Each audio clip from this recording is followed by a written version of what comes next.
রাজধানীর হযরত শাহজালাল আন্তর্জাতিক বিমানবন্দরে কার্গো ভিলেজের একটি অংশে ভয়াবহ অগ্নিকাণ্ডের ঘটনা ঘটেছে।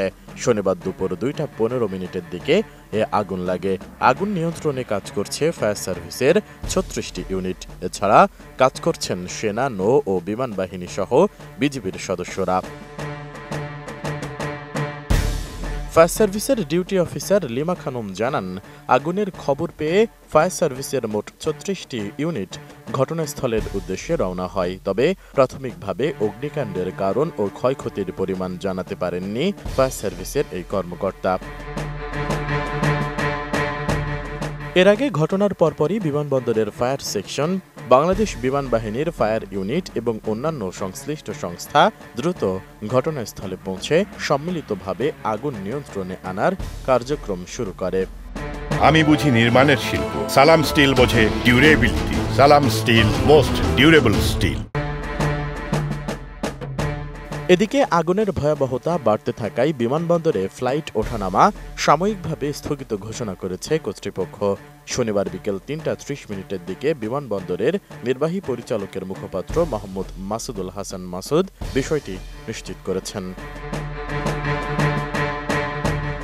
বিমানবন্দর সূত্রে জানা গেছে, আগুনের ঘটনায় বিমান ওঠানামা স্থগিত থাকায় ঢাকা থেকে কুয়ালালামপুরগামী বাটিক এয়ারের OD-163 ফ্লাইট, ঢাকা থেকে মুম্বাইগামী ইন্ডিগোর 6E-1116 ফ্লাইটটি ট্যাক্সিওয়েতে অপেক্ষা করছে। এছাড়া বিমান বাংলাদেশ এয়ারলাইন্সের সৈয়দপুর থেকে ঢাকাগামী ফ্লাইটটি ঢাকায় অবতরণ না করে চট্টগ্রামে যাচ্ছে এবং US বাংলা এয়ারলাইন্সের চট্টগ্রাম থেকে ঢাকাগামী একটি ফ্লাইট উড্ডয়নের পর আবারও চট্টগ্রামে ফিরে গেছে। এছাড়া ঢাকাগামী ফ্লাইটগুলোকে আপাতত বিকল্প বিমানবন্দরে অবতরণের নির্দেশ দেওয়া হয়েছে। বিমানবন্দর কর্তৃপক্ষ জানিয়েছে, যাত্রীদের নিরাপত্তাকে সর্বোচ্চ গুরুত্ব দেওয়া হচ্ছে। কার্গো ভিলেজ এলাকার আগুন পুরোপুরি নিয়ন্ত্রণে আসার পর স্বাভাবিক ফ্লাইট চলাচল পুনরায় শুরু হবে। অন্যদিকে নিরাপত্তাজনিত কারণে সম্ভাব্য ক্ষতি এড়াতে হ্যাঙ্গারে থাকা বিমানগুলো সরিয়ে নেওয়া হচ্ছে।